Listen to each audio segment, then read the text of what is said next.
যখন ঠিক কিনা এই পালানোর দৃশ্য দেখা অবধি পর্যন্ত আল্লাহ আমাদের ইমানে মজবুত দান করুন, সবাই বলুন আমিন।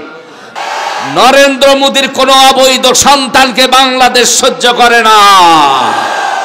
এই হচ্ছে ভারতের প্রধানমন্ত্রী নরেন্দ্র মোদী, ঠিক কিনা বলো মুসলমান? ভারত সরকার আজকে সেই ইহুদিদেরকে সাপোর্ট দিয়া, সৈন্য দিয়া মুসলমানদের বিরুদ্ধে যুদ্ধ করার জন্য সহযোগিতা করছে ইসরায়েল ইহুদিদেরকে।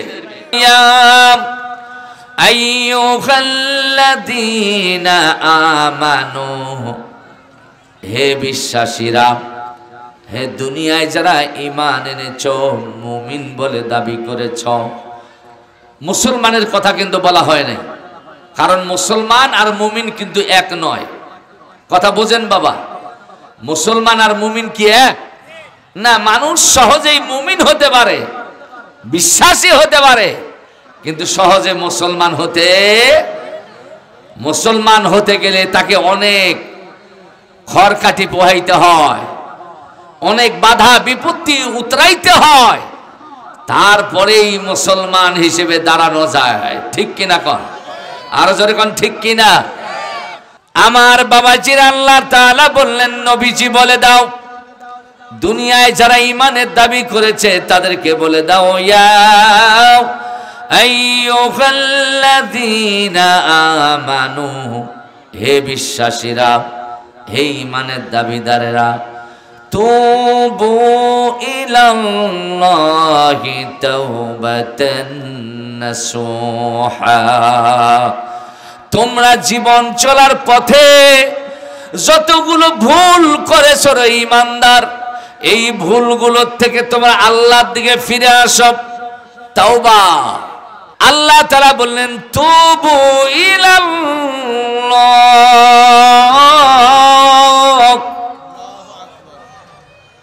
এই বিশ্বাসীরা, তোমরা গুনাহ করেছো, তারপরও মুমিনের দাবি করো, ঈমানদার বলে পরিচয় দাও।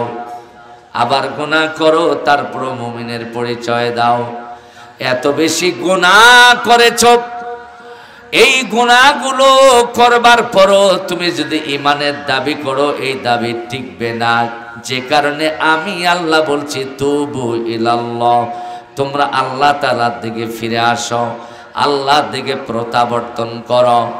তাওবাতান নাসুহা, এই দুনিয়ার নারী পুরুষেরা, ঈমানদার নারী পুরুষেরা, তোমরা যদি সঠিকভাবে তাওবাতান নাসুহা সহকারে আল্লাহর কাছে যদি প্রত্যাবর্তন করতে পারো, আল্লাহর কাছে যদি ফিরে আসতে পারো, আমার দয়ালু আল্লাহ ওয়াজ করে বলে দিলেন, আসাব রব্বুকুম আইয়ুকাফিরা আনকুম সাইয়্যাতিকুম ওয়া ইউদখিলাকুম জান্নাতিন তাজরি মিন তাহতিহাল আনহার। সবাই বলেন আল্লাহু আকবার। আল্লাহ তাআলা বললেন, নবীজি, আমার ওই বড়ুয়াহাট এলাকায় যেই সমস্ত পুরুষেরা আমার উপর ঈমান এনেছে, যেই সমস্ত নারীরা ঈমান এনেছে, ঈমান আনার পরও যারা গুনাহ করেছে, তারা যদি আমি আল্লাহর কাছে খাঁটিভাবে তওবা করতে পারে, আমার কাছে যদি প্রত্যাবর্তন করতে পারে, আমি আল্লাহ বলে দিলাম, আসা রব্বুকুম আইয়ুকাফিরা আনকুম সাইয়্যাতিকুম, আমি আল্লাহ আমার আদরের ওই ঈমানের দাবিদার বান্দাগুলোর জীবনের ছোট বড় যত গুনাহ সবগুলো নিজ হাতেই মাফ করে দেব।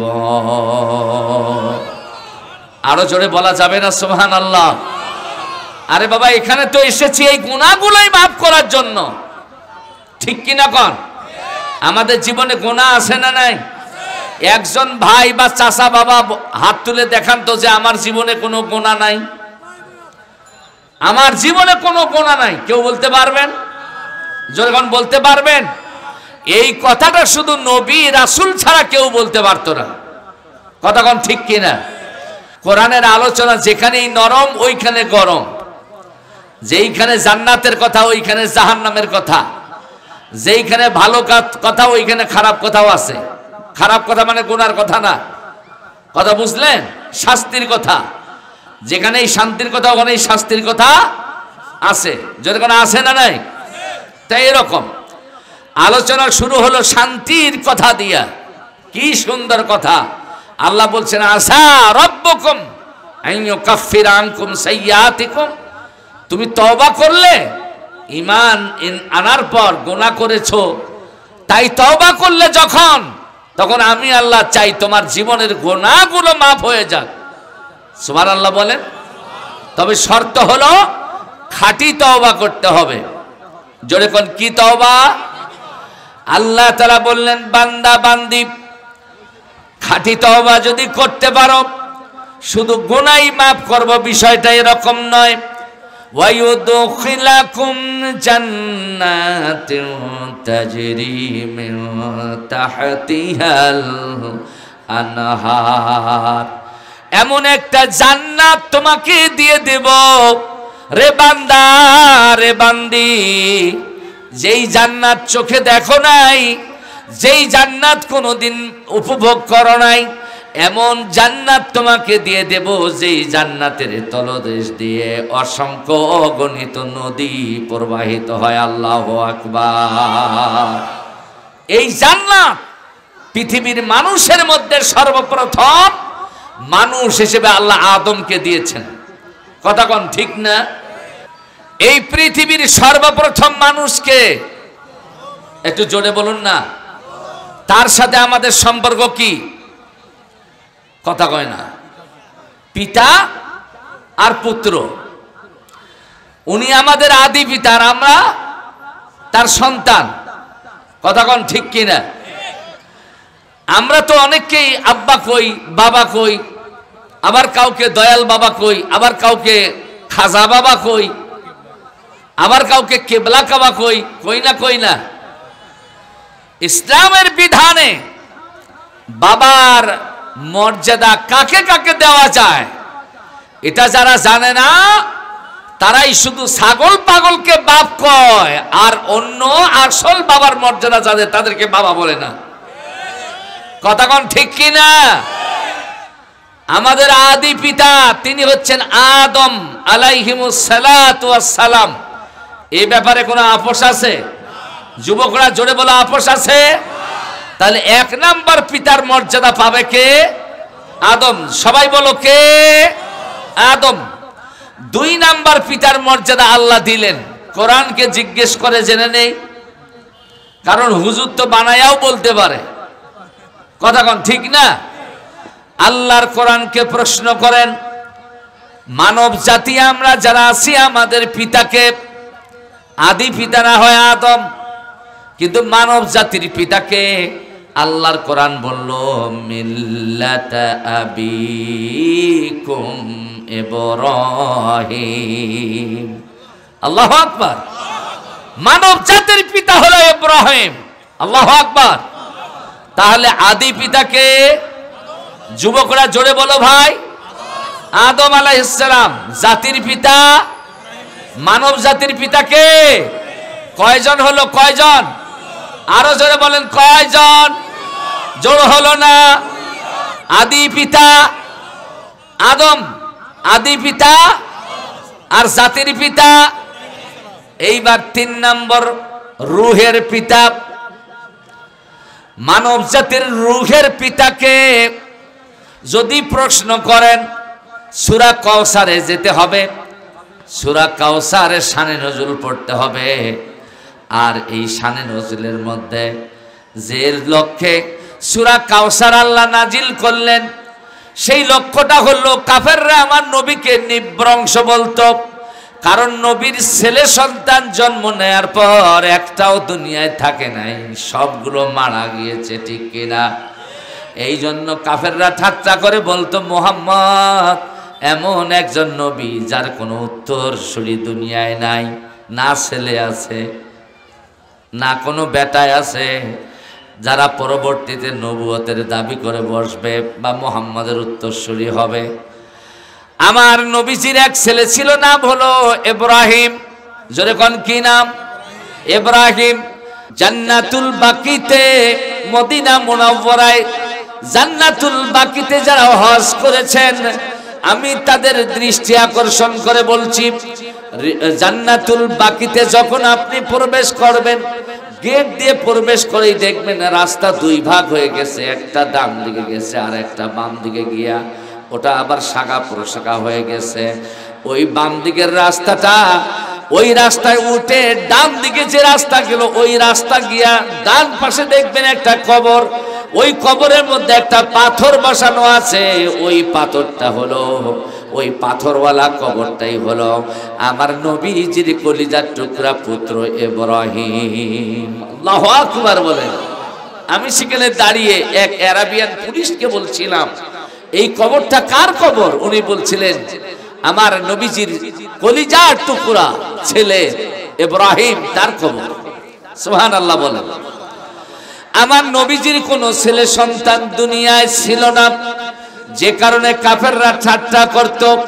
আমার আল্লাহ তাআলা সূরা কাউসার নাজিল করে বললেন, ও নবীজি তুমি মর্মাহত হয়ো না, তুমি দুশ্চিন্তাগ্রস্ত হয়ো না। তামাম পৃথিবীতে যারা আমি আল্লাহর উপরে ঈমান আনবে আর নবী হিসেবে যারা তোমাকে গ্রহণ করবে, আমি তাদের সকলের রূহের পিতা তুমি মুহাম্মদ তোমাকে বানায় দিলাম। আরো জোরে কন্যা সুবহানাল্লাহ। তাহলে আমাদের পিতা তিনজন হলো এ পর্যন্ত। আদি পিতা হলো আদম, কথা কন ঠিক না? জাতির পিতা আরো জোরে, জোর হলো না। অনেকেই বলতেছে না এই লোকগুলোই ভেজাল, কথা বল ঠিক কিনা? আরে কোরআন বলছে মিল্লাতা আবিকুম ইব্রাহিম। আপনি নামাজ পড়লেন, রোজা রাখলেন, হজ করলেন, কিন্তু জাতির পিতাকে এই ব্যাপারে কোরআন সিদ্ধান্ত দিল, তা যদি আপনি না মানেন তাহলে কোরআন শরীফের একটা আয়াত অস্বীকার করার কারণে আপনি কাফের হয়ে যাবেন, আপনার জীবনের আমলগুলো বরবাদ হয়ে যাবে। আওয়াজ দিয়ে বলেন ঠিক কিনা? খুব মনোযোগ। কোরআন শরীফের একটা শব্দ অস্বীকার করলে কাফের হয়ে যাবে। একটা আয়াত না, একটা শব্দ যদি কেউ অস্বীকার করে কাফের।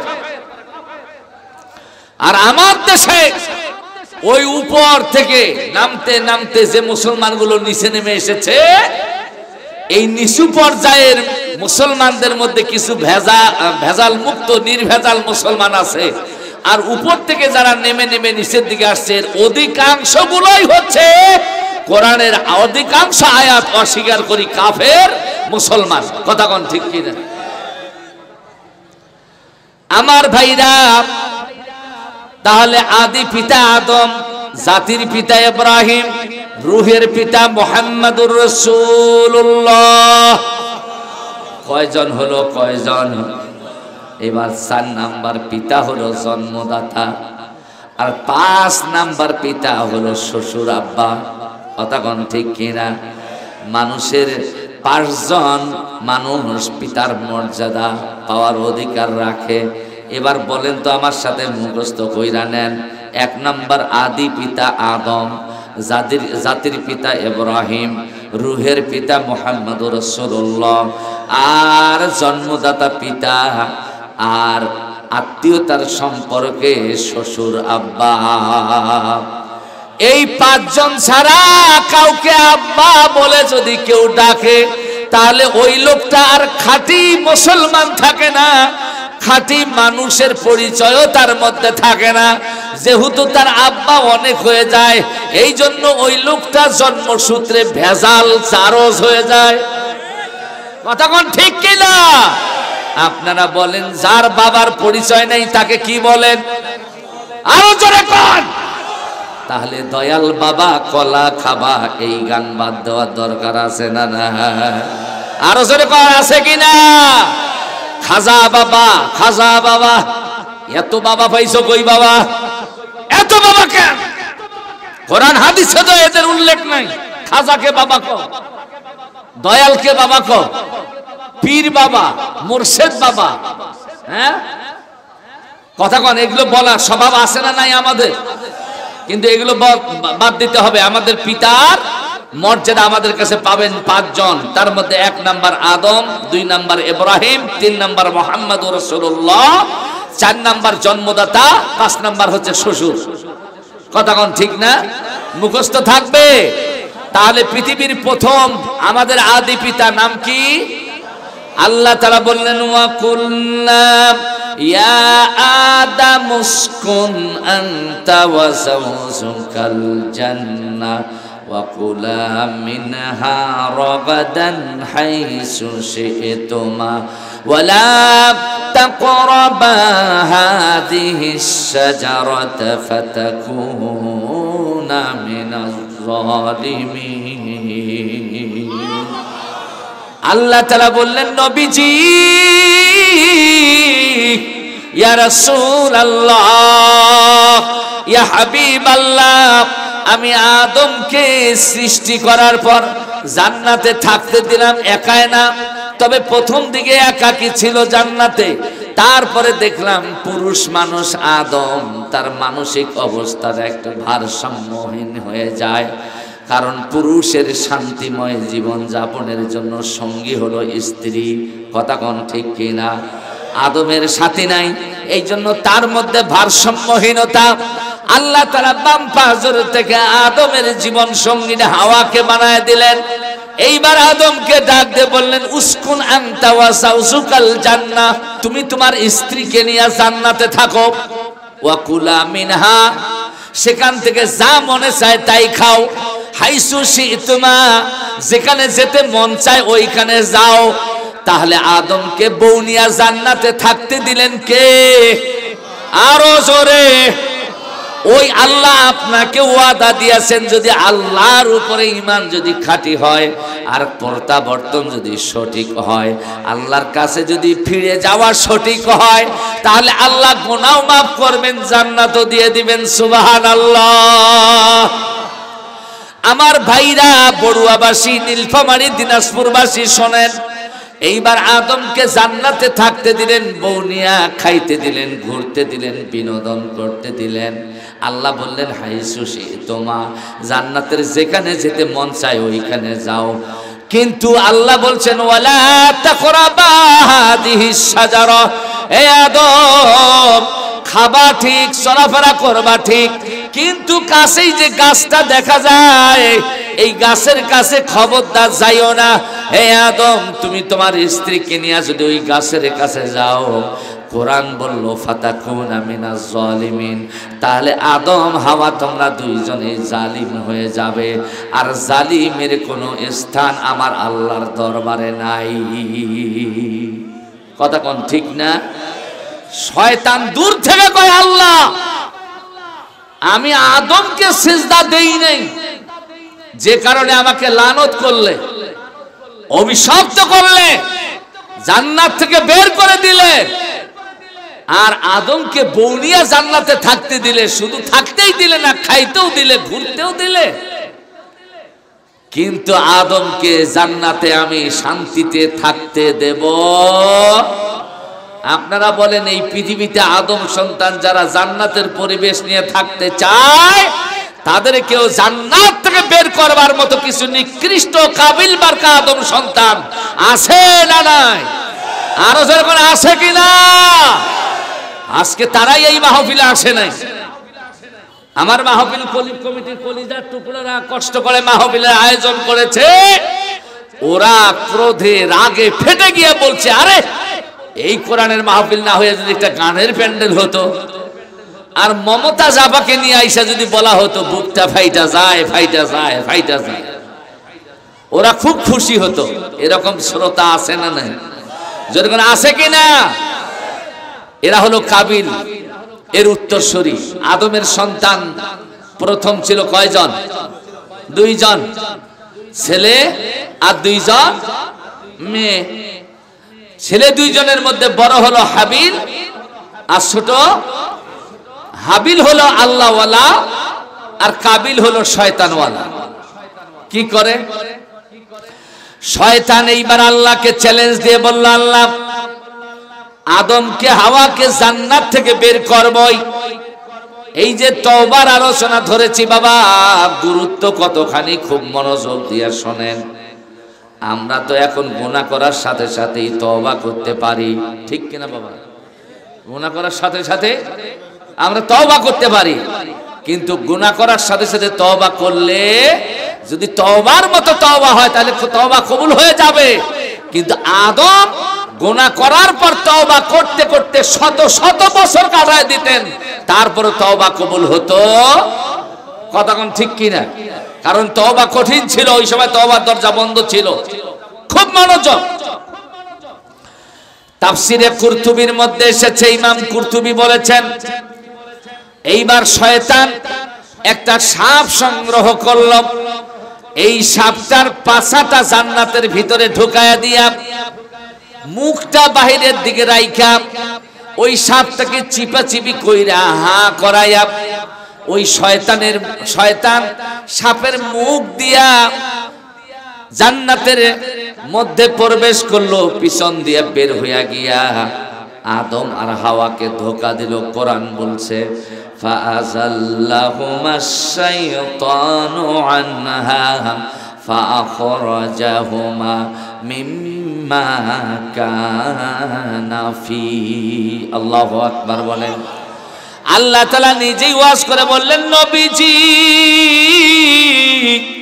যে আদম আর হাওয়াকে আমি জান্নাতে থাকতে দিলাম, শয়তান গিয়া বিশৃঙ্খলা বাধায়া দিয়া এইবার তাদেরকে জান্নাত থেকে বের করবার কাজটাই সেরে ফেলল।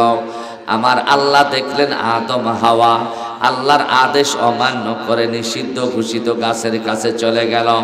আল্লাহ তাআলা বললেন জান্নাতের পোশাক খুলে যাও। এইবার আদম হাওয়ার শরীর থেকে জান্নাতের পোশাক খুলে গেল, দুইজনেই ল্যাংটা হলো। মানুষ যখন ল্যাংটা হয় তখন অপমানিত হয় না সম্মানিত হয়? জোরে বলেন, আরো জোরে কন। যে কারণে আমাদের মধ্যে কখনো ল্যাংটা মানুষ পাওয়া যায় না।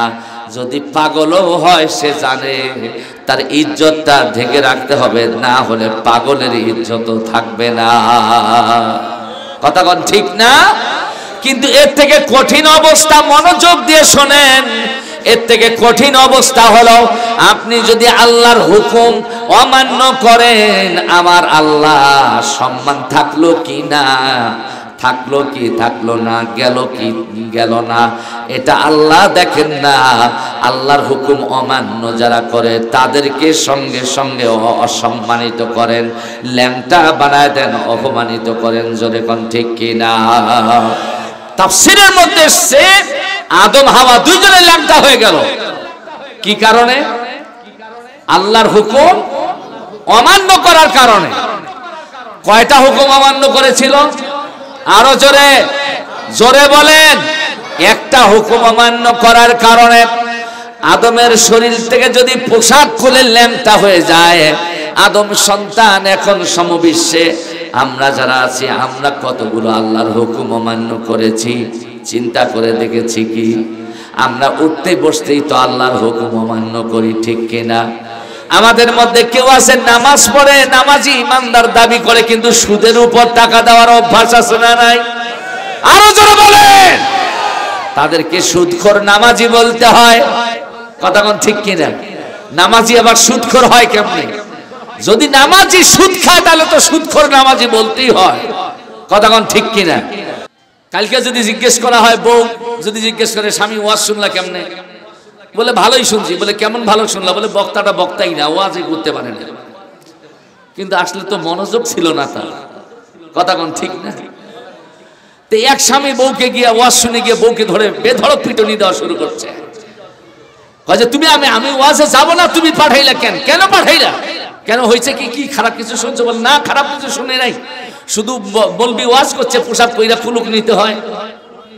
বলে ভালো ওয়াজ তো, এই জন্য আমাকে পিটাবা কেন?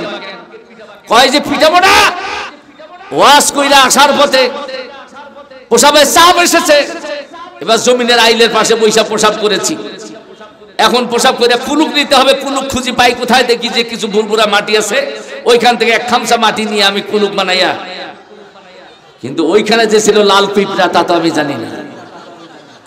এই লাল পিঁপড়া এমন কামড় দিছে যেই কারণে আমার মন থেকে সব ওয়াজের দিকগুলো ভুলে গেছে। এখন তোমাকে পিটানো ছাড়া আর আমার উপায় নেই।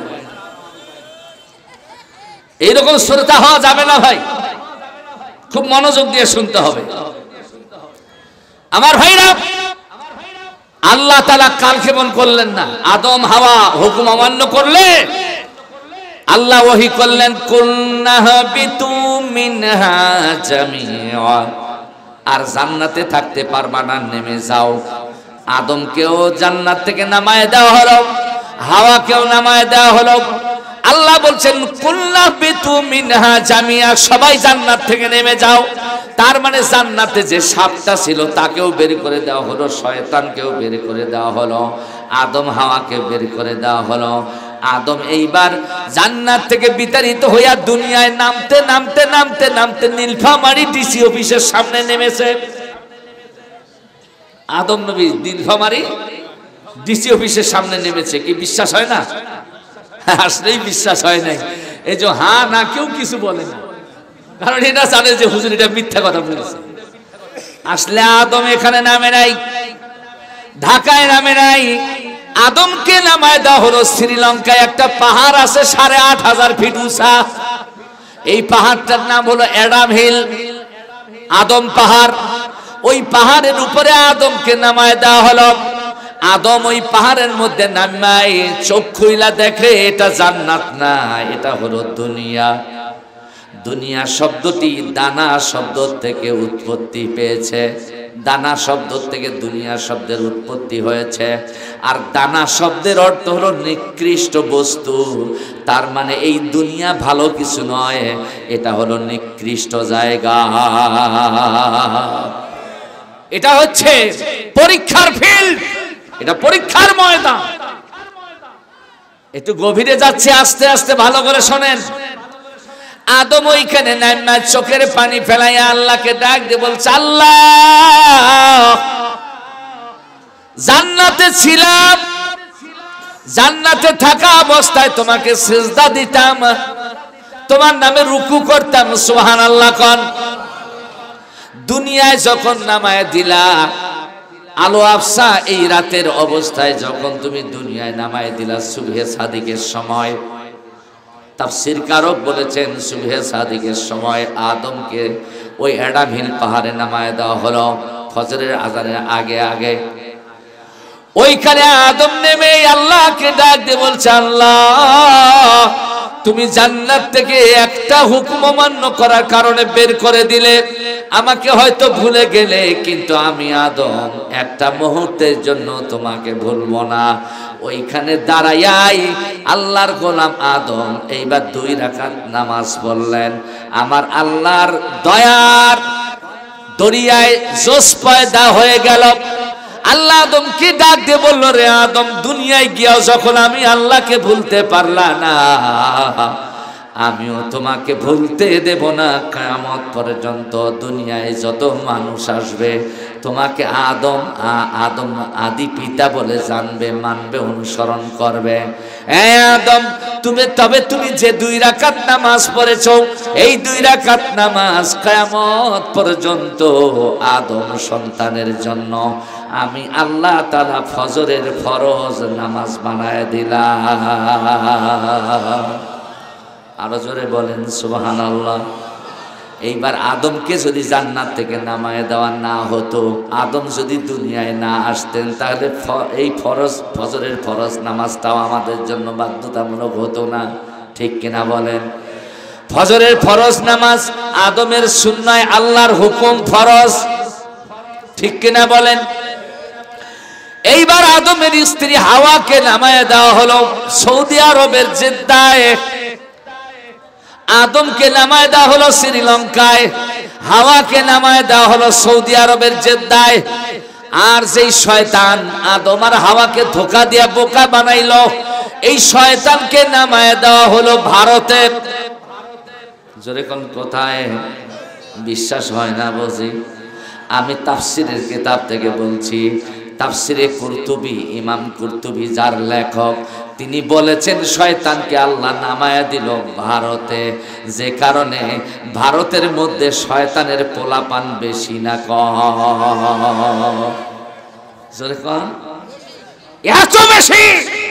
বর্তমান পিরিয়ডে শয়তানের সব থেকে বড় অবাধ্য সন্তান হিসেবে যেটা দেখা যায় সেটাই হচ্ছে ভারতের প্রধানমন্ত্রী নরেন্দ্র মোদী। ঠিক কিনা বলো মুসলমান? হ্যাঁ, আরে কারেক্ট না আনকারেক্ট এটা তো আমি বলছি না। ও যদি মানুষের বন্ধু হতো তাহলে আজকে ফিলিস্তিনের মধ্যে ইসরায়েল পাপিষ্ট পাপাচার নরাধম অভিশপ্ত জাতি বোমা গুলির আঘাতে যেই মুসলমানদেরকে শেষ করে দিচ্ছে, ভারত সরকার আজকে সেই ইহুদিদেরকে সাপোর্ট দিয়া সৈন্য দিয়া মুসলমানদের বিরুদ্ধে যুদ্ধ করার জন্য সহযোগিতা করছে ইসরায়েল ইহুদিদেরকে। আবার নরেন্দ্র মোদীর কিছু দালালি করার মতো লোক আমাদের দেশেও আছে। একটু জোরে সোরে আওয়াজ দিয়ে কোন আছে না নাই? এই ওয়াজ করো মৌলবী, ওয়াজ করো, ভারতের বিরুদ্ধে কিছু বলবা না। তা আমি বলি, ভারত কি তোর বাবার? আর নরেন্দ্র মোদী কি তোর বাপ হয়? যদি নরেন্দ্র মোদী তোর বাপ হয়, তোর বাবার দেশ যদি ভারত হয়, বাংলাদেশে থাকো কেন? এখান থেকে গো ব্যাক ইন্ডিয়া, ভারতে গিয়ে থাকো। নরেন্দ্র মোদীর কোন অবৈধ সন্তানকে বাংলাদেশ সহ্য করে না। কথা কোন ঠিক কিনা? খাবে বাংলাদেশে, ঢোল বাজাবে ইন্ডিয়ার, এটার হতে দেওয়া। কথা কোন ঠিক কিনা? মানুষের সাথে আমাদের শত্রুতা নাই, মানুষের সাথে আমাদের কোনো বৈপরীত্য নাই, কিন্তু আমাদের বৈপরীত্য হলো ভারত সংখ্যালঘু হিন্দু ভাইদের সমর্থন নিয়ে ক্ষমতায় প্রতিষ্ঠিত নরেন্দ্র মোদী, আর দ্বিতীয় স্থানে থাকা প্রায় 40 কোটি মুসলমান, তারাও কিন্তু ভোট দিয়ে সরকার বানাইছে। তার কাছ থেকে ভালো কিছু অধিকার আশা রাখে ইন্ডিয়ার মুসলমানেরা। ঠিক কিনা বলেন? সেই মুসলমানদের নাগরিকত্ব দেওয়া যাবে না, নাগরিকত্ব দিতে হবে ইহুদিদেরকে, খ্রিস্টানদেরকে, বৌদ্ধদেরকে, মুসলমানদেরকে বের করে দেওয়া হবে। আমরা বাংলার মুসলমান বলতে চাই, ভারতে আছে 40 কোটি, বাংলায় আছে 20 কোটি, কত হলো? 60 কোটি। এক একজন মুসলমান যদি খাঁটি হতে পারে, এক একজন মুসলমানের গায়ে আল্লাহ 10 জন সৈনিকের কুওয়াতি শক্তি দিয়ে দিবেন, তাহলে 60 কোটিকে 10 দিয়ে গুণন দিয়ে দেখেন কতগুলো হয়। এমন পিটনি পিটাবে নরেন্দ্র মোদী ভারতেও থাকতে পারবে না। কথা কোন ঠিক কিনা? খাবে আমার আল্লাহ, নাকি নরেন্দ্র মোদীর বাবাই খাবার টাবার তৈরি করে দেয় ওদেরকে? কথা কন না কেন বাহে? হ্যাঁ, আমার আল্লাহ খাওয়ায়, আল্লাহ পালন করে, আল্লাহ করুণা করে, ঠিক না?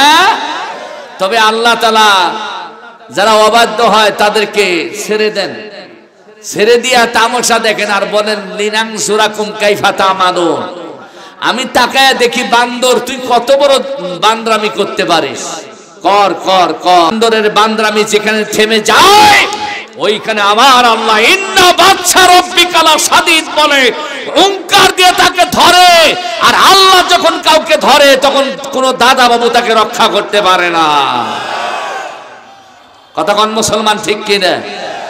আমরা আল্লাহর পাকড়াও হতে চাই, আমরা আল্লাহর দরবারে আমরা গোলাম হিসেবে হাজিরা দিতে চাই, ঠিক কিনা বলে? এইবার শয়তান ভারতে নামে শয়তানি করছে তো করছে, কথা কোন ঠিক কিনা? শয়তান যে বাহনটা ব্যবহার করেছিল সাপ, ইমাম কুরতুবী বলেছেন এই সাপটাকে নামায় দেওয়া হলো ইরানে ইস্পাহান শহর নামে একটা জায়গা, ওই জায়গায় সাপকে নামায় দেওয়া হলো। এবার তওবা শুরু হলো আদমের। 2 রাকাত নামাজ আদায় করার কারণে আদম সন্তানের জন্য যা ফরজ 2 রাকাত ফজরের নামাজ হয়ে গেল। এইবার আদম আল্লাহর কাছে হাত তুলে রোনাজারি করে, কান্নাকাটি করে, আল্লাহ জান্নাতে থাকা অবস্থায় তোমার হুকুম অমান্য করেছি, একটা নিষিদ্ধ গাছের কাছে গিয়া তুমি ল্যাংটা বানায়া দুনিয়ায় নামায় দিয়েছ, আল্লাহ মাপ চাই। 100 বছর কান্নাকাটি হলো, 200 বছর কাঁদলো, এবার 360 বছর কান্নাকাটি করলো। আগে আমাদের উত্তরবঙ্গে কিছু গায়করা গান গাইতো, বাবা আদম শরণ দ্বীপে মাহাওয়াজের দায় 360 বছর কাঁদলেন একটা ভুলের দায়। বলি না বলি না, যেরকম বলি কিনা? আপনারা মনে হয় বিরক্ত হচ্ছেন। আমার বাবাজিরা লক্ষ্য করেন, আদম 360 বছর কেঁদেছে, কথাটা সঠিক নয়। একটি হাদিসের বর্ণনা এসেছে আদম একটা ভুলের জন্য 400 বছর কেঁদেছে। তারপরও এই বর্ণনা সঠিক নয় বলে বিশুদ্ধ উলামায়ে কেরাম মত দিয়েছেন। এইবার ইমাম কুরতুবী বলেছেন, আদম ওই একটা ভুল আল্লাহর কাছে মাপ পাইবার জন্য 100 নয়, 200 নয়, 300, 400 নয়, সুদীর্ঘ 600 বছর কেঁদেছেন। জোরে কোন কয়শো বছর? আরো জোরে। আদম কয়শো বছর কাঁদলেন? 600 বছর। একটা ভুল থেকে মুক্তি পাইবার জন্য কাঁদলেন, কিন্তু তওবা কবুল হয় না। ইমাম কুরতুবী বলেছে, এই আদম কানতে কানতে কানতে কানতে গোটা দুনিয়া ঘুরে ঘুরে ক্ষমা চাইতে চাইতে 600 বছর পার করে দিচ্ছেন, এরপরও ক্ষমা পাচ্ছেন না। তাফসিরে কুরতুবীর মধ্যে বলা হলো, এইবার আদম ওই যে সৌদি আরবের আরাফার ময়দান, আরাফার ময়দানে একটি পাহাড় আছে, পাহাড়টার নাম হলো জাবাল রহমত। জোরে কোন কি নাম? জাবাল রহমত। আরাফার ময়দানে হাজীদেরকে অবস্থান করতে হয়, কারণ এটা হজের ফরজ। আরাফার ময়দানে হাজী সাহেবদেরকে অবস্থান করতে হয়। তবে ওইখানে অবস্থান করতে গিয়ে একটা পাহাড় আছে, যেই পাহাড়টার নাম হচ্ছে জাবালে রহমত, ঠিক কিনা? এই জাবালে রহমতের চূড়ায় একটা পাথর বসানো আছে। ওই যে মা বোনেরা শিল বাটায় মরিচ বাটে না, শিল বাটায় বলেন না কি বলেন? মরিচ বাটা, আর কুড়িগ্রামে বলি শিল বাটা। আচ্ছা, এই শিল বাটায় মরিচ বাটে, এটাকে শিল বাটা বলা হয়।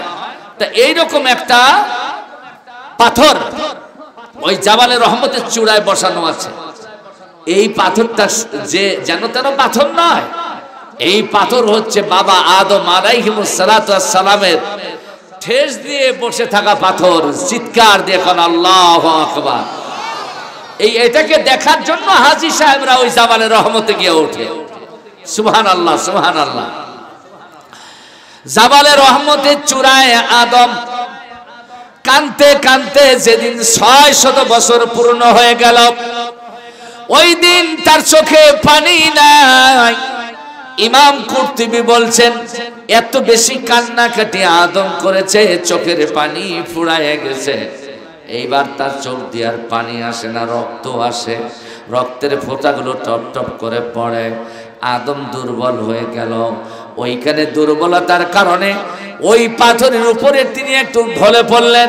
ঘুম এসে তাহাকে ধরল। এই ঘুমের মধ্যে আদম যেন দেখতে পাইলেন তিনি দুনিয়ায় না, আগের মতো আল্লাহর জান্নাতেই আছেন। আর জান্নাতে থাকা অবস্থায় তিনি এইবার রুকু করতেছেন, সেজদা দিতেছেন, নামাজ পড়তেছেন। আগে জান্নাতে যেরকম ওই রকম। চিৎকার দিয়ে কন্যা মারহাবা। হাদিসের মধ্যে এসেছে আদম আল্লাহকে জান্নাতে সিজদা দিয়া মাথা তুলতেন, এইভাবে মাথা তুলে উপরের দিকে তাকাতেন। তাকায়া আদম আল্লাহর আরশের দিকে দেখতেন। আরশে মুআল্লার মধ্যে একটা নূরের বিন্দু ঝুলন্ত মিটমিট করে ঘোরে আর আলো দেয়। আদম ডাক দিয়ে বলছে, আল্লাহ, জান্নাতে থাকা অবস্থায় আমি জান্নাতে সেজদা দিয়া যখনই মাথা ওঠাতাম আর ওই নূরের বিন্দু দেখতে পাইতাম, এটা কার নূর? আর তোমার নামের পাশে একটা নাম দেখতে পেতাম, এটা কার নাম? এবার তুমি আমাকে বলো। ঘুম থেকে জেগে ওঠার পরে এই কথাগুলো আল্লাহকে বলছেন। হাদিসে কুদসির মধ্যে এসেছে, আমার আল্লাহ তাআলা এইবার আদমকে ওহী করে বললেন, ফাওহাল্লাহু ইলা আদম, আল্লাহ আদমের উপর ওহী করে বললেন, নূরুন নাবিয়্যি মিন যুররিয়াতিক, হে আদম জান্নাতে থাকা অবস্থায় আরশে মোয়াল্লায় ঝুলন্ত যে নূর দেখতে পেয়েছিলে, এটা যেন তেন নূর নয়, এটা হলো নূর নবী যে তোমার বংশে আগমন করবে। ইসমুহু ফিস সামাই আহমদ ওয়া ফিল আরদি মুহাম্মদ, তার নাম আসমান ওয়ালাদের কাছে হবে আহমদ, আর জমিন ওয়ালাদের কাছে মানে আমাদের কাছে হবে মুহাম্মদ।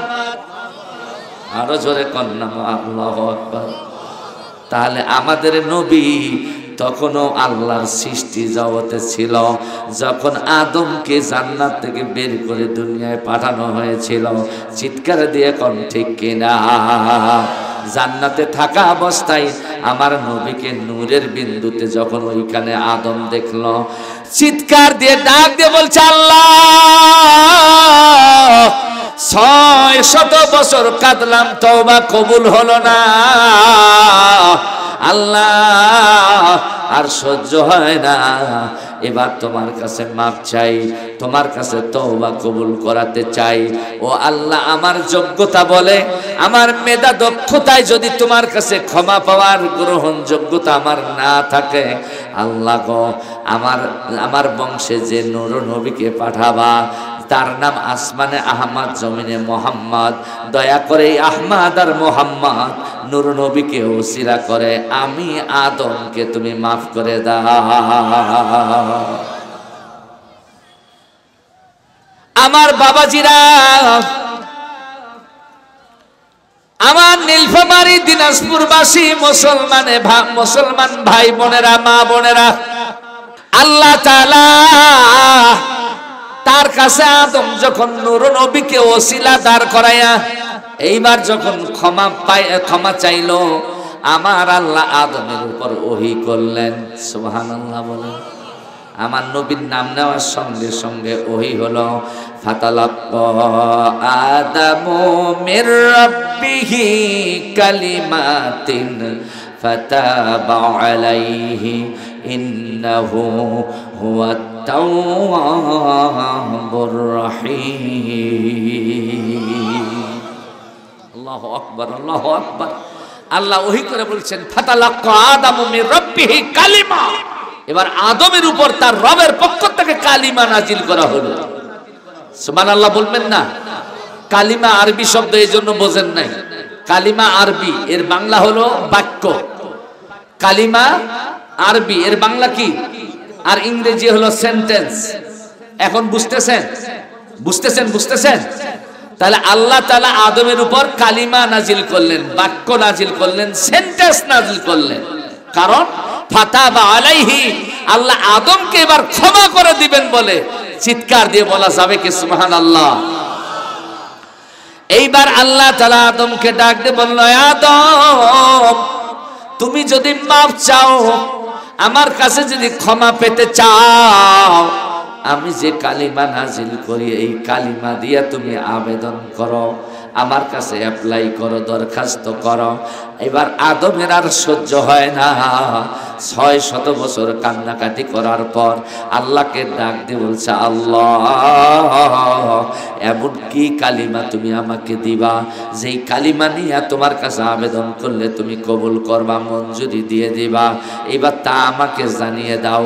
আমার আল্লাহ আদমকে ওহী করে বললেন, কুলু বলো, হে আদম বলো, রব্বানা যালামনা আনফুসানা ওয়া ইল্লাম তাগফির লানা। মুখস্থ আছে না নাই? আমার দেশে অনেক হিন্দুরাও এই দোয়া মুখস্থ করে, রব্বানা যালামনা, আছে না নাই? অনেক ছোট ছোট বাচ্চারাও মুখস্থ করে, রব্বানা যালামনা, আছে না নাই? যেরকম আছে কিনা? এইবার আল্লাহ দেখলেন আদম ফটফট করে বলতে থাকলো, রব্বানা যালামনা আনফুসানা ওয়া ইল্লাম তাগফির লানা ওয়া তারহামনা লানাকুনান্না মিনাল খাসিরিন। আদম দোয়া করলো, আমার আল্লাহর রহমতের দরিয়ায় এমন তরঙ্গ সৃষ্টি হয়ে গেল, আল্লাহ আর নিজকে আটকাইতে পারলেন না। আদমের উপর ওহী করে বলছেন, ফাওয়াহাল্লাহু ইলা আদম কাদ গফারতু লিজাম্বিক ওয়া জাআলতু মিনাল আম্বিয়া। এ আদম, যাও, তুমি যখন অনুতপ্ত হয়েছ, তুমি যখন অনুশোচনা করেছ, ভুল যখন বুঝতে পেরেছো, মাফ চাইছো, মাফ করে দিলাম। তবে আজকের থেকে শুধু মাফ করে দিলামই না, তুমি আদমকে আমি আল্লাহ নবী আদম বানায় দিলাম।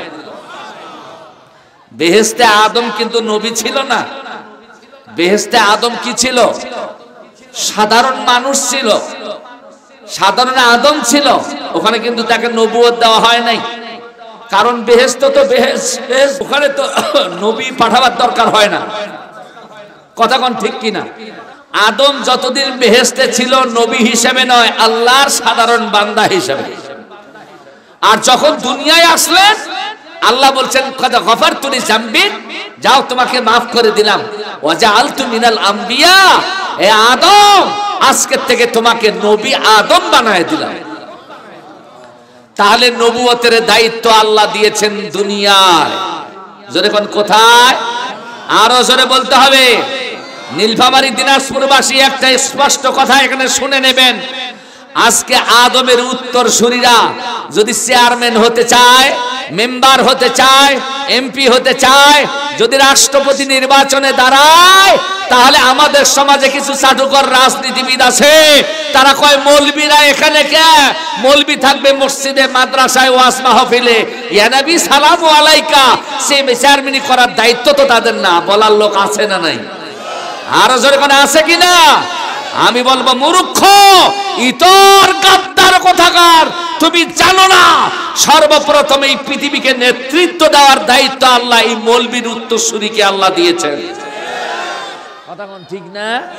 আমাদের টুপিওয়ালা, দাড়িওয়ালা, জুব্বাওয়ালাদের আদি পিতা আদম, তোমাদের নিদারিয়াদের না, বেঈমানদারদের না, কাফের মুশরিকদের না। আমাদের আদি পিতা আদমকে আল্লাহ সর্বপ্রথম নবুয়ত দিয়ে বলছেন, যাও এবার তুমি দুনিয়ার জন্য নেতৃত্ব কায়েম করো, মানে আমার হুকুম দিয়া সমাজ রাষ্ট্র চালাবার সিদ্ধান্ত গ্রহণ করো, সেইভাবে দাওয়াতি কাজ করো। আল্লাহু আকবার বলা যাবে না? জোরে কোন না আল্লাহু আকবার। তাহলে আল্লাহ বলছেন, ইন্নী জাইলুন ফিল আরদি খলিফা, আমি পৃথিবীতে খলিফা পাঠাইছি শয়তানের রাজত্ব কায়েম করার জন্য নয়, বরং আমি আদম সন্তানকে খলিফার দায়িত্ব দিয়ে দুনিয়ায় পাঠাইছি। আমি আল্লাহ সার্বভৌমত্ব কায়েম করে শয়তানের মুলুকিয়াতকে ধ্বংস করার জন্য। ঠিক না ঠিক বলে? আজকে চোরেরা খায় কলা, চোরের মায়ের বড় গলা। কথা কোন ঠিক কিনা? ওরাই চুরি করে, দোষ চাপায় মৌলবীদের উপর। কথা কোন ঠিক না? আপনারা যে নীলফামারীবাসী ভালো তা কিন্তু আমি বলবো না বাবা। আমার নামে মিথ্যা মামলা দিয়েছেন চুরি করা, আমার নামে মিথ্যা মামলা দিয়েছেন হত্যা করা, আমার নামে মিথ্যা মামলা দিয়েছেন আমি নাকি দেশ বিরোধী। ওই ডোমার চিলাহাটিতে 7.5 মাস আমাকে জেলে রাখছিলেন। আপনারা যে কতখানি ভালো তা তো আমি বুঝতেছি, আপনারা না, ওনারা। কথা কোন ঠিক না? ওই শয়তানের চেলা চামুন্ডা গুলো যেগুলো আছে, আমাকে যখন প্রথম সিলিন্ডার করানো হলো, আমি আত্মসমর্পণ করেছি। যেহেতু মামলা দায়ের হয়েছে, আত্মসমর্পণ করে আমি বেল আবেদন করলাম, জামিন চাইলাম। আমার জামিন নোট করে দেয়া হলো। সেই দিন আমার পক্ষে 40 জন আইনজীবী স্বেচ্ছায় বিনা পারিশ্রমিকে গিয়া জামিন আবেদন করেছিল নিজ নিজ অবস্থান থেকে। যিনি ইনি কোরআনের একজন দায়ী, ইসলাম প্রচার করাই যার নেশা, সুতরাং সে চোর নয়, গুন্ডা নয়, মানুষ মারা তার কাজ নয়, সে দেশ বিরোধী নয়। তারপরও কোরআনের শাসন এদেশে না থাকবার কারণে যেমন আপনি আর উনি সকলেই যেমন অবিচারের মুখোমুখি, ঠিক ওই অবিচারের মুখোমুখি আমাকেও দাঁড় করায় দিয়া 7 মাস 15 দিন জেলখানায় আটকায় রেখেছিল। একটা একটা করে মামলা খারিজ হতে হতে 7টা মামলা দিছিল, 7টা মামলাই খারিজ হয়ে গেছে। এখন কিছু লোক উঠে যাবে, ওনারা ভাবছে যে এই লোক তো চিহ্নিত লোক, এর ওয়াজ আর শোনা যাবে না। কথা বুঝলেন? আমি আমার বাবার কথা নিয়ে আসি নাই এখানে, আমার আল্লাহর ওয়াজ নিয়ে এসেছি। আর আমার আল্লাহর ওয়াজ শুনে যদি কেউ রাগ করে চলে যায়, আমার নবীর জামানে তার পরিচয় ছিল উবাই ইবনে সালুল, মুনাফিক তাদের পরিচয় ছিল। এখনো যদি আল্লাহর কথা শুনে কেউ রাগ করে উঠে যায়, বুঝতে হবে এটা নতুন মুনাফিক। কথা কোন ঠিক কিনা? 2-4 জন মুনাফিক যদি আমার আল্লাহর কথা না শুনে, আমার আল্লাহর পক্ষে আওয়াজ না দেয়, তাতে আমার আল্লাহর যায় আসে না। আমার আল্লাহর পক্ষে, আল্লাহর সার্বভৌমত্ব কায়েমের জন্য 313 জন খাঁটি ইমানদার মুসলমান দরকার। কথা কোন ঠিক না বে ঠিক? আমরা ওই 313 জন মুজাহিদের সাথে আছি, থাকবো মৃত্যু পর্যন্ত। বলেন ইনশাআল্লাহ। আল্লাহ আমাদের কবুল করুন, সবাই বলুন আমিন। আমার বাবাজিরা, এবার আদমকে মাফ করে দেয়া হলো, নবুয়তের দায়িত্ব দেওয়া হলো। কথা কোন ঠিক না? আচ্ছা, আপনাদেরকে একটা হাদিস শোনাবো, আমি একটু পড়ে শোনাবো। এইবার আদমের আলোকিত সন্তান নবী মুহাম্মদ রাসূলুল্লাহ সাল্লাল্লাহু, যার মাধ্যমে আমরা কোরআন পেয়েছি, ঠিক কিনা বলেন? আমার নবীজি আল্লাহকে প্রশ্ন করেছেন, আল্লাহ আদমকে 600 বছর পর মাফ করে দিলা, কিন্তু আদম সন্তান আমরা যারা দুনিয়ায় আছি, এখন আমাদের কি হবে? আল্লাহু আকবার বলেন। আল্লাহ রাব্বুল আলামিন কোরআনের মধ্যে বললেন, ইল্লা মান তাবা ওয়া আমানা ওয়া আমিলা আমালান সালিহা ফাউলাইকা ইউবাদদিলুল্লাহু সাইয়্যাতিহিম হাসানা। চিৎকার দিয়ে বলেন আল্লাহু আকবার। আমার আল্লাহ এবার আপনার জন্য দয়ার দরজা খুলে দিলেন, ক্ষমার দরজা খুলে দিলেন। আল্লাহ তাআলা ডাক দিয়ে বললেন, ইল্লা মান তাবা, হ্যাঁ নবী বলে দাও তোমার উম্মতের মধ্যে, আমার বান্দা বান্দির মধ্যে যারা ভুল করার পর বুঝতে পারে আমি নামাজ পড়ি নাই, এটা আমার ভুল হয়েছে, আমি দিন কায়েমের আন্দোলন করি নাই, এটা ভুল হয়েছে, দিন কায়েমের আন্দোলন যারা করেছিল তাদের লিস্ট থানায় পাঠায় দিয়া, পুলিশ দিয়ে হয়রানি করাইছি, তাও ভুল হয়েছে। এইরকম ভুল করনেওয়ালা আমাদের সমাজে আছে না নাই? জোরে কোন আছে কিনা? আমাদের দেশের পুলিশ ভাইদেরকে আপনারা দোষেন, এটা আপনার ব্যাপার, আমি কিন্তু তাদেরকে দোষ দেই না। কারণ তাদেরকে দোষ দেওয়ার আগে ওই লোকগুলোকে চিহ্নিত করা দরকার যারা আপনার নামের লিস্টটা পুলিশ ভাইদের হাতে দিয়েছে, ঠিক কিনা? এই লোক মৌলভী সাহেব, আলেম সাহেব, মৌলানা সাহেব ইসলামী শাসনতন্ত্র আন্দোলন, আর ওই লোক করে হেফাজতে ইসলাম, আর এই লোক করে জামাতে ইসলাম, আর ওই লোক করে কি তাবলীগ। এগুলো ইসলামপন্থী। এই লিস্টগুলো থানায় দেয় কারা? আপনার চাচাতো, মামাতো, জ্যাঠাতো, খালাতো ভাই, ভাগনা, আপনার ভাতিজারা। কথা কোন ঠিক কিনা? আরো জোরে কোন ঠিক কিনা? রাসূল করিম সাল্লাল্লাহু আলাইহি সাল্লামের উপরে যখন সূরা মায়েদার 67 নম্বর আয়াতে কারিমা নাজিল হলো, আমার নবীজি বলছেন, সাহাবীরা এখন কাফেরদের চোখ রাঙ্গানির কারণে কোরআনের আওয়াজ বন্ধ করা যাবে না, কাফেরদের লাঠি পিটার ভয়ে কোরআনের আওয়াজ বন্ধ করা যাবে না।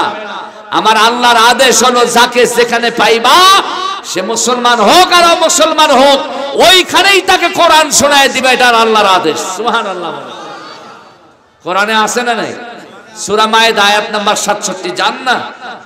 আল্লাহ তাআলা বললেন, ইয়া আইয়ুহার রাসূলু বাল্লিগ মা উনজিলা ইলাইকা মির রাব্বিক।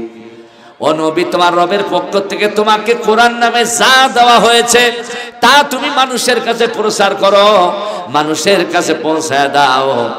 কেউ ভালোবাসলেও তার কাছে কোরআনের দাওয়াত দিতে হবে, কেউ না বাসলেও কোরআনের দাওয়াত দিতে হবে। কোরআনের দাওয়াত মসজিদের দরজা জানালা বন্ধ করে দেওয়ার আর সুযোগ নাই। এবার কোরআন প্রকাশ্যেই প্রচার করতে হবে। আল্লাহু আকবার। আমার বাবাজিরা হাদিস শোনাচ্ছি, বড়ুয়াহাট এলাকার মুসলমানেরা শোনেন।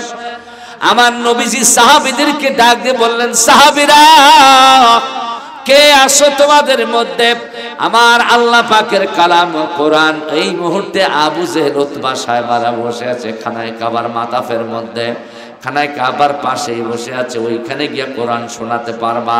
কোনো মুসলমান আর মাথা উঁচু করে না, কারণ তারা জানে প্রকাশ্যে কালিমা তালকিন দিলেই কাফেররা ধইরা মারে, আর প্রকাশ্যে কোরআন প্রচার করতে গেলে আরো যে অবস্থা কি হবে, এই ভয়ের ঠেলাই কোনো মুসলমান মাথা উঁচু করে না। বড়ুয়াহাট এলাকার যুবকেরা মনোযোগ দিয়া শোনো, আমার বাংলাদেশে ডিজিটাল আর স্মার্ট মার্কা যুবক, তোমরা নতুন উদ্যমে যারা জীবন যাপন শুরু করতে চাও, তোমাদের ধমনীতে যদি আল্লাহর কোরআন থাকে, আল্লাহর কোরআনের নূর যদি থাকে, আল্লাহর কসম তোমাদেরকে দিয়া বান্দরামি করা কারো সাহস হবে না। ঠিক কিনা বলো?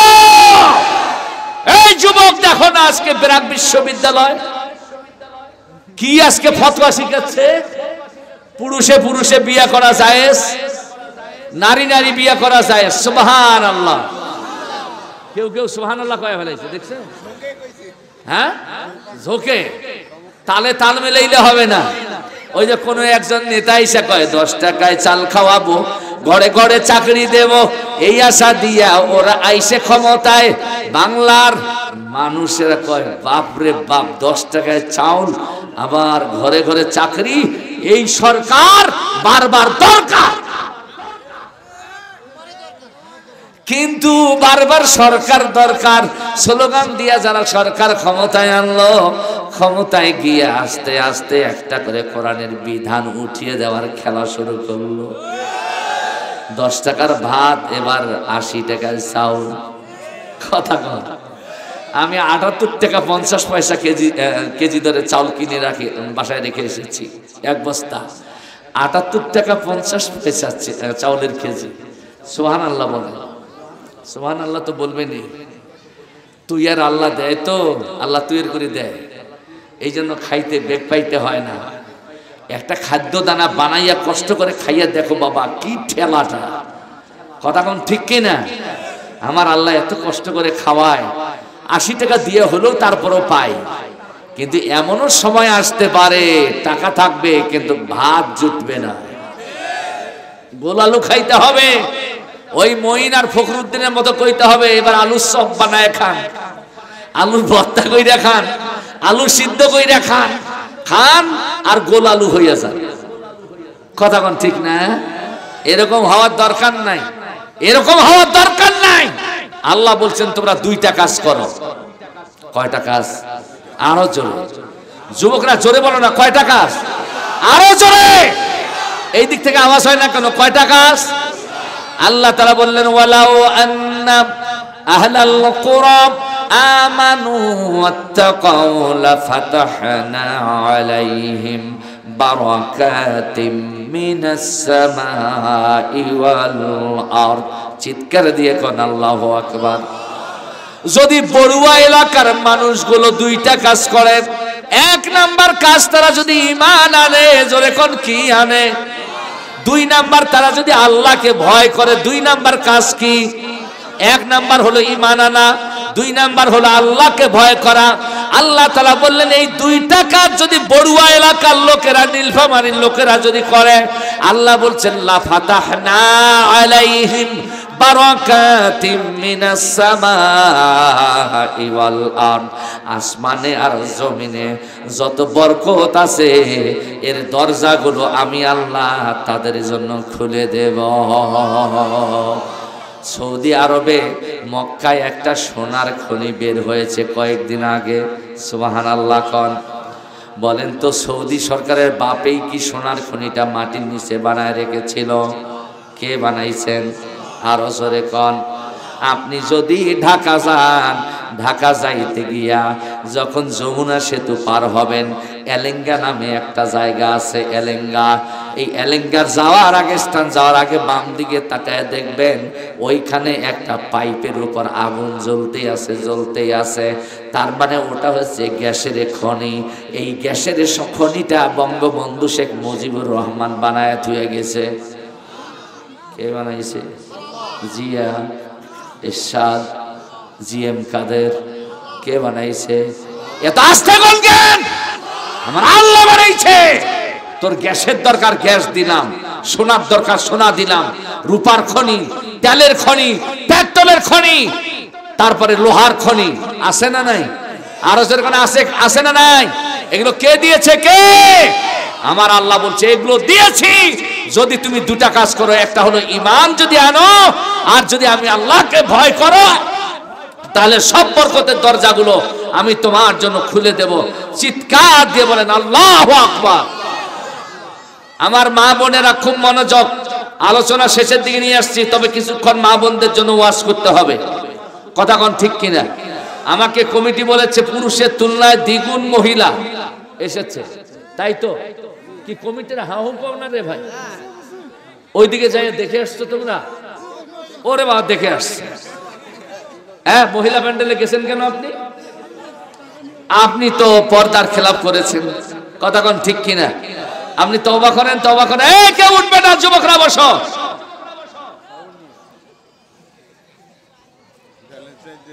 আমার ভাইরা, আমি তওবার উপরে আলোচনা করতে করতে এত দূর পর্যন্ত আসছি। একটু লাইন ছেড়ে এই যে কোরআন বাধ্যতামূলক প্রচার, আর নবীজি বললেন কে আসো কোরআন গিয়ে আবু জাহেল উতবা সাহেবাকে শোনাবা। কোন সাহাবী মাথা তোলে না, আর তোলার কথাও না, কারণ পিঠের চাম তো থাকবে না। কথা কন না কেন? রক্ত তো গাত থেকে ঝরবেই, ক্ষত বিক্ষত হবে। তাই বলে কোরআন প্রচার বন্ধ থাকবে? বড়ুয়া বাড়ি বাসী বলেন কোরআন প্রচার কি বন্ধ থাকবে? কোরআন প্রচার করতে গেলে হামলা হতে পারে, মামলা হতে পারে, জেল জরিমানা হতে পারে, ফাঁসির দণ্ড আসতে পারে, আমৃত্যু কারাদণ্ড উপহার হিসেবে আসতে পারে। তারপরে এগুলো বরণ করতে আমরা রাজি আছি। কোরআনের আওয়াজ বন্ধ করতে দেব না, দেব না, দেব না।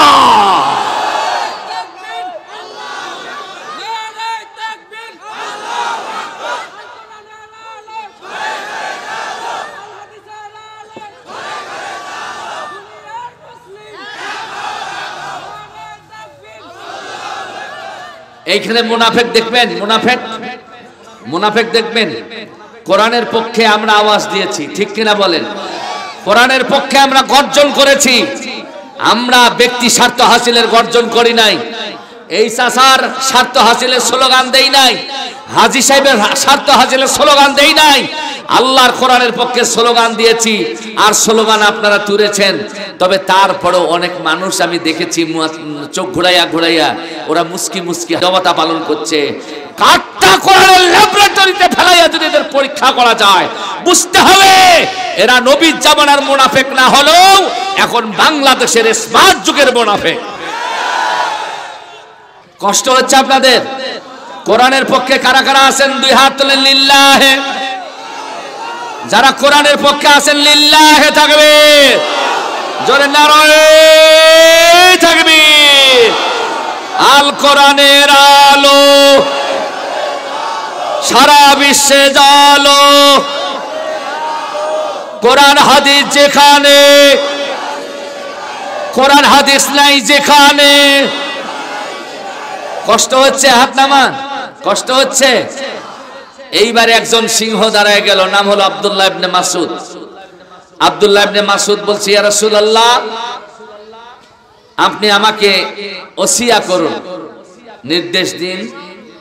আমি এইবার আবু জাহিল উতবা সাহেবের সামনে গিয়ে কোরআন তেলাওয়াত করব। সুবহানাল্লাহ বলবেন না? আরো জোরে বলেন না? এক সাইদিকে কবরে পাঠাইয়া কোরআনের আওয়াজ বন্ধ করা যাবে না, কারণ ওই সাইদির উত্তরসূরি হাজার হাজার নয় লাখো লাখো কোরআনের ময়দানে বিচরণ করছে, কোরআন প্রসারের কাজ করছে। কথা ঠিক কিনা? ইবনে মাসউদ আজকে দুনিয়ায় নাই, কিন্তু লক্ষ লক্ষ ইবনে মাসউদ আছে, ঠিক কিনা বলেন? ইবনে মাসউদকে যখন পাঠানো হলো, আমার নবীজি বলছেন, সাহাবী কোরআন প্রচার করবা ঠিক, তবে আমি নবী, আমি ভাবছি তোমার সাথে তারা ভালো ব্যবহার করবে। কোরআনওয়ালাদের সাথে ভালো ব্যবহার করা হয়, জোরে বলেন ভাই।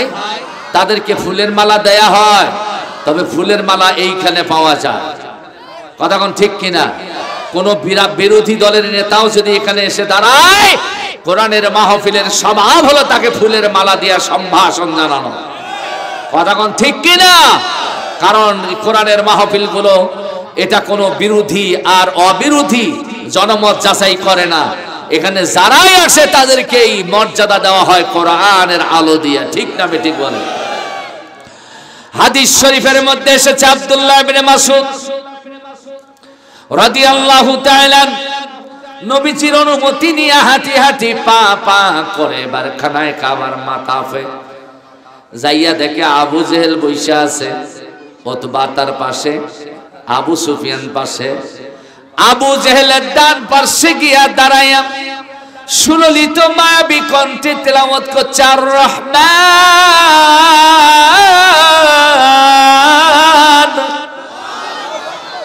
আল্লামাল কুরআন খালাকাল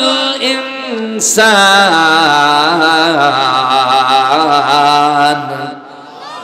আল্লাহু আকবারের ভাষা ইমানদারের মুখে নাই। আফসোস আফসোস, গতকাল রংপুরে কেরাত সম্মেলন হলো। সারা বিশ্বের বর্তমানে আলোড়ন সৃষ্টিকারী ইদি সাবান তানজানিয়া, উনি আসছেন।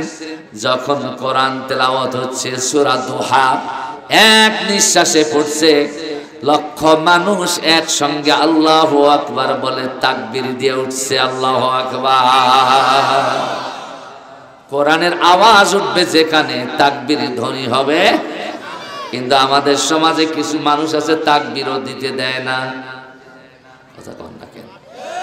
হ্যাঁ, এই তাকবীর দিবি না, না রে তাকবীর আল্লাহু আকবার বন্ধ কর। কথা কন না কেন?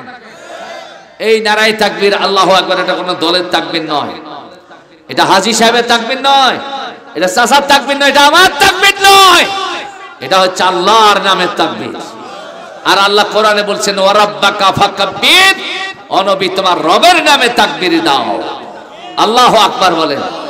আল্লাহ নিজেই তাকবীর দিতে বলেছেন। ওই তাকবীর যারা বন্ধ করতে চায় এদেরকে টাটকা শয়তান ছাড়া আর কিছু মনে করার দরকার নাই। কথা কোন ঠিক কিনা?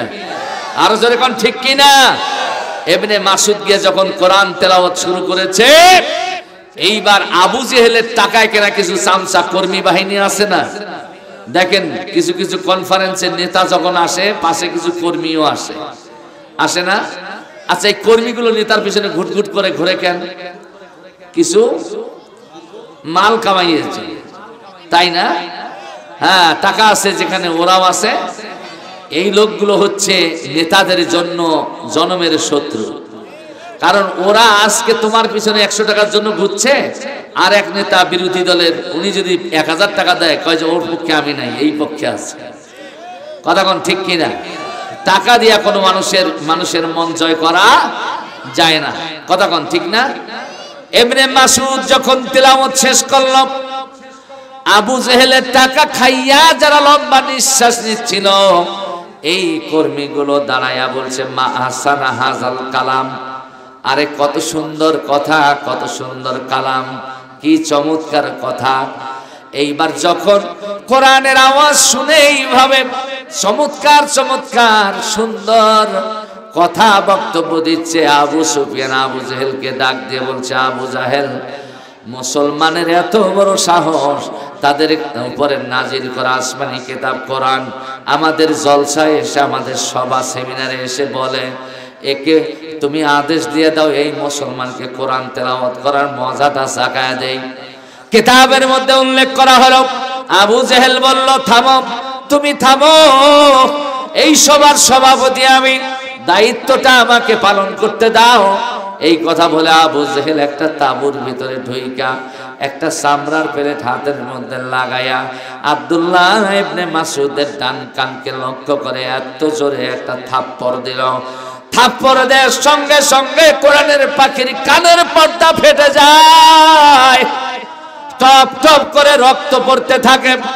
এরপরও কান চিপে ধরে কোরআন তেলাওয়াত তার চলতেই থাকলো, থামে না।